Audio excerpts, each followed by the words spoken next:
Hello, friends.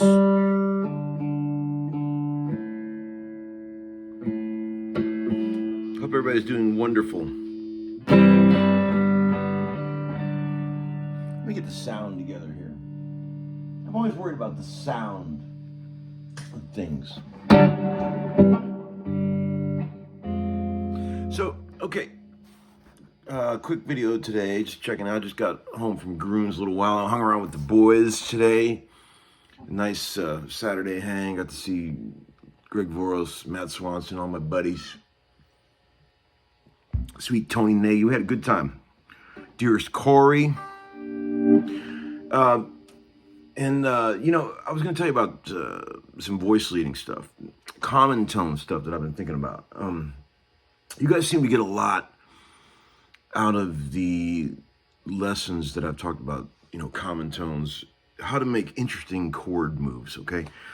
One of the things I've noticed about hanging around with like real badass musicians my whole life, one of the things that I've noticed about that they all have in common is that there is no music is music to them. Like, musicians take all music seriously. It can be in the corniest commercial. It can be in a very unlikely place, like in some weird movie or something. But if real musicians hear something interesting, it all registers the same to them. It doesn't matter where it's coming from. I've noticed this with my own sons. They are so into music just in general. It could be in a dumb TV show or a video game or something, and they're just like, I really love this music, Dad. Anything that's really cool, they notice it and they take it seriously. I'm the same way. I've always been like that. Like, I've looked up, I hear like I'm watching, football Sunday. I'll be watching some dumb commercials on TV, and then some music in some commercial will be really cool. And I'm just like trying to research, find who did it, It's like fascinating. That just happened to me tonight, and I was going to share it with you. I was watching a movie that came out in 2002 called 1 Hour Photo. Do you guys remember it? Kind of a dark movie. Robin Williams plays a guy who works in a photo mat, sort of developing people's photos, and he's got some mental issues, and he stalks one of the families that the photos that he develops, But there's this bit at the end, and right when they're at the end of the scene, when they're rolling the credits, and it's the score music is just fucking beautiful. I mean, to me, it's just super moving. Like the chord changes and the way these common tones all stick together. And I'm gonna play it for you. I'm gonna roll this for like a minute and a half. Just get into this. It starts off real chill, and then the strings start coming in, and you can really hear the chord movement and stuff. This is pretty fucking fascinating. Check this out. It's called 1 Hour. It's called the End Titles Size Theme, Size Theme, and I typed in 1 Hour Photo Theme. Found it on YouTube. You can check this out. I really want you guys to study this. If you're into music, if you're into chords, there is so much to learn from this thing. It's a repeating group of chords, but its usage of common tones is so intoxicating to me. Check this out. I'm gonna turn this shit off. See, kind of Radiohead-ish vibe.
Okay. So just in general, it starts getting even heavier than that as it grows into the rest of it. It's written by this guy named Johnny Klimek or Klimek, Klimek. He's an Australian guy. But check it out. It's like a 7 or 8 chord progression, but dig this. Starts on F minor, right? And right away, it moves to E6. Already I'm in. My ear is like, fuck yeah. Like,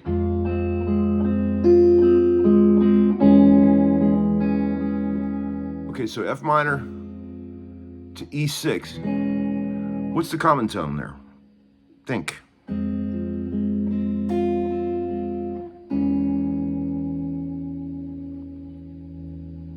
If you answered the G sharp, you were correct.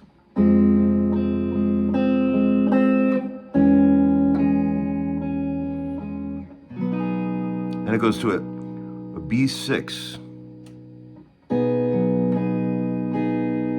to a B flat dominant 7. What's the common tone there? From B6 to B flat dominant 7. If you answered the A flat, you were correct. And then it jumps up to a G minor 9. To an F sharp 6. So G minor 9. To F sharp 6. What's the common tone there?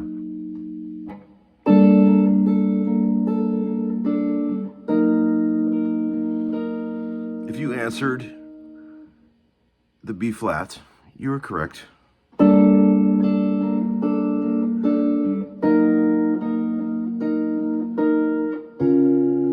To a C sharp 6. To a C7. What's the common tone there?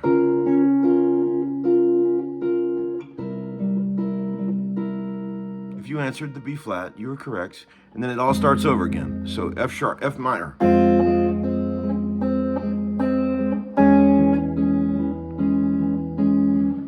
Sorry, so here's the chorus.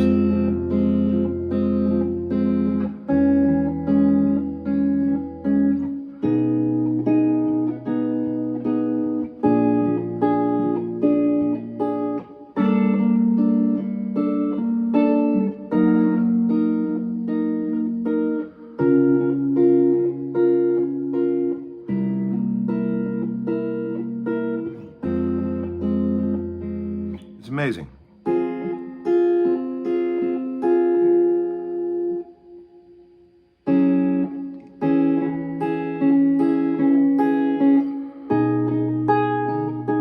You can see why that's right up my alley. That's the kind of shit that just draws my ear in immediately. So every other time, the final chord, before it resolves back to the F minor, the one time it's a C7, and the next time it's a F diminished, F sharp diminished. And then there's a lot of common tones there in that chord. Between the F sharp diminished and the C dominant 7.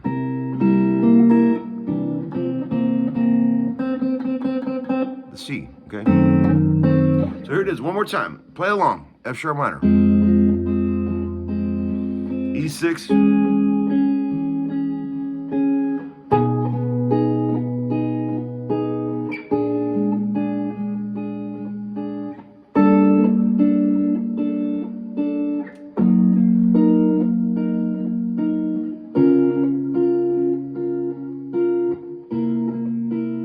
Starts over.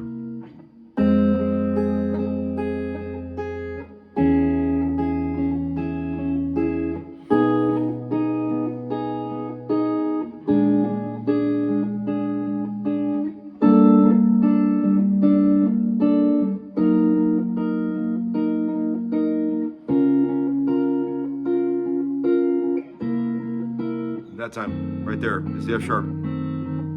So it's just fucking great. And the way it's treated with the Beck strings, all those lines intertwining. And as it goes on, this is where it starts getting really deep. They start fucking with the bass notes in the chords. and they start altering the bass notes. So it's the same chords, but the bass notes start shifting around, thirds in the bass and stuff, and it gets really cool. Right there. This is a different bit.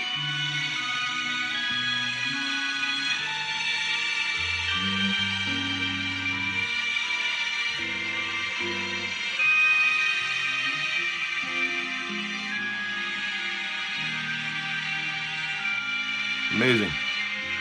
Beautiful.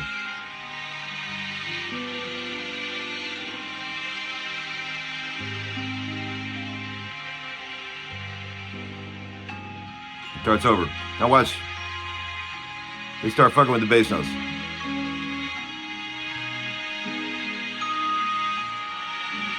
I love that. Raising the 5. See, that's the shit right there. And that B flat 7, they start fucking with the 5, raising it, giving you that uneasy feeling. So it's like, see.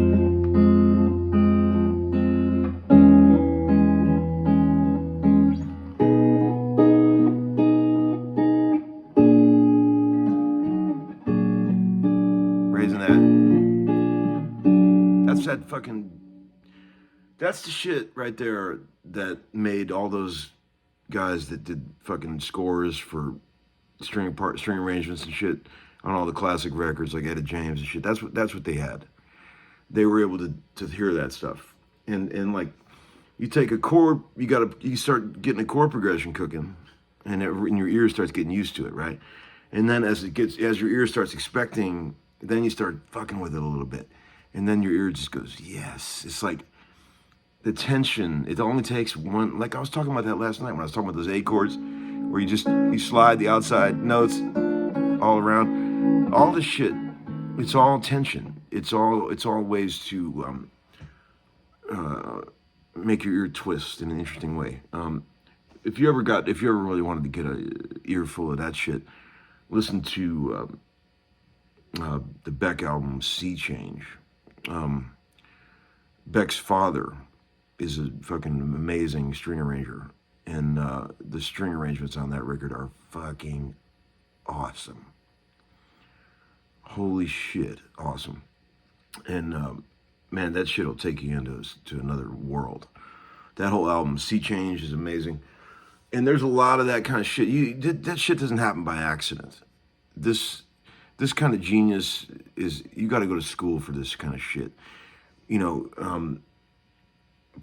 they're not just born with that knowledge. I know there's only 12 notes, but it makes it seem like there's thousands of notes when they do that kind of shit. It's fascinating to me. You know, most guitar players are just barely scratching the surface of what's harmonically possible in life. And, you know, that's all cool and everything. But I'm just letting you know there is a whole other world out there of interesting choices. I'm saying this because I get these people asking me all the time, Larry, how do you come up with these cool chord progressions, and how do you always twist my ear into new places? That's it, friends. Using common tones. You don't always have to play 1645. There's a million possibilities of chords. It's like they always say after the first 3 moves of a chess game, there's literally millions of possibilities of next moves, right? And it's the same thing with chords. Just because your ear's wanting to go somewhere, you don't have to take it there. You can take it somewhere different. You could take it around the other way, right? I mean, we're living in the world of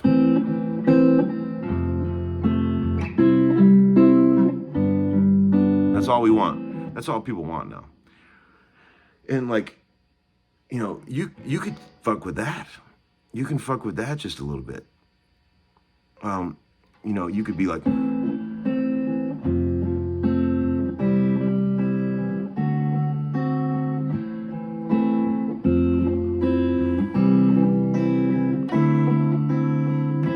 instead of going to the 5 chord like everybody's expecting, go to a D7, D dominant 9, a 2-7 or 2 dominant 9. You know, there's a million things you can do, and these are subtle differences. And when all you do is make one little change, everyone goes whoa, because they're so not used to hearing it. I remember we were doing that Ella Langley record, and she's a really awesome up-and-coming country artist, and I threw out a couple of, sort of adult chord change ideas that are very unusual to sort of the young track writer crowd. And they were like blown away by it. They were just like, whoa, that's fucking amazing. And all it was is just some, light jazz knowledge, nothing too crazy. It wasn't like I was fucking Alan Holdsworth, but it was like I just threw out a couple of sort of adult chords and everyone was like, that's fucking awesome. Let's do that. And all it takes is like a little bit of that. And people start hearing that shit on the radio and they're like, whoa, who the fuck made that record? But when I hear shit like this thing I just played you, that's deep to me. Whoever came up with that, it's deep. And yeah, it's in a movie title. It's a movie theme, big deal. It's still awesome. There's a lot to be learned there. Most movie score stuff bores the fuck out of me. I gotta be honest. Like, it seems like the people are more worried about the gear than they are about making interesting chord changes. They're just trying to make sounds, and sounds like, without any kind of harmonic knowledge and harmonic movement or coolness, a bunch of sounds doesn't impress me at all. It just makes me think, wow, they're using this latest piece of gear they got. Great. I'm not impressed by sounds. And like, of course, cool sounds are cool, right? At the right moment. I mean, if this didn't have the right sounds, this thing I just played you, it wouldn't be as cool. But I like when people have something to say musically, right? Where you can play it on any instrument. It doesn't have to be a fucking awesome sounding synth. You can play it on an acoustic guitar and it sounds cool. That melody right there is timeless melody. That could be played on any instrument and you'd go, wow, that's fucking great. What is that? And that's what I love about it is it's not that complex. It's compared to the pop pablum that we get fed every day, it's very complex. But in the world of jazz, in the world of like shit that was real music from the 50s, 60s, 70s, that's nothing. But the use of sixths is what makes it cool. Just... and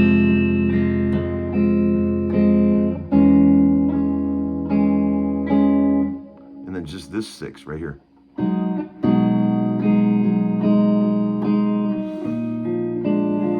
That's fucking deep.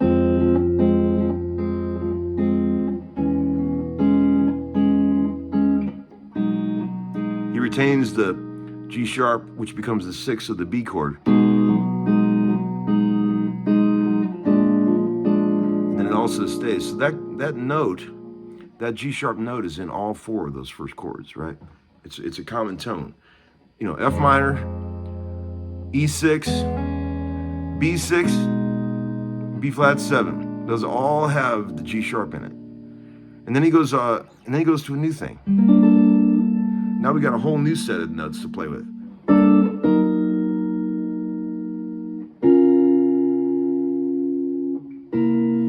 And that, once we get to this chord, that B flat becomes our common man.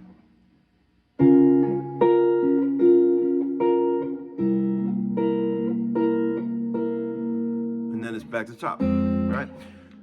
Genius shit. And I wish we had a little more of this in the world. I wish people were a little more open to experimenting with this kind of stuff. What I'm basically saying to you right now is this. If you start on a G minor and you start writing a song, right? Any fucking chord, take any note out of this chord. There's 3 notes in it. What are they? What are the 3 notes in a G minor chord? If you said G, B flat, and D, yes, you were correct. Now, take any one of those notes you want to focus on. Let's focus on the G, okay? Any fucking chord that you can think of that employs that note is going to be cool. It's going to sound cool to the ear.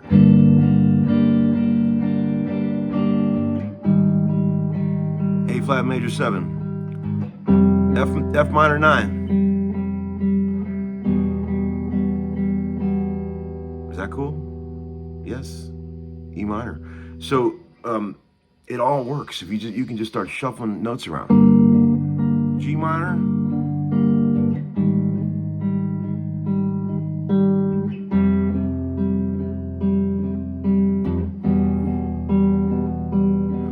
E flat. E flat 7. A minor 7. Every chord you could possibly play that has that note in it is going to be cool to the ear. So instead of worrying, well, I don't know what chord to go to next, just pick one fucking common note of the chord you're playing previously, and then go to some other chord that has one of those notes. It doesn't have to be, there's no rules, man. That's what's great about it. So there you go. There's your lesson for today. Common tones for the common man. You say yes, say no. All right, friends. See you later. Hope you learned something.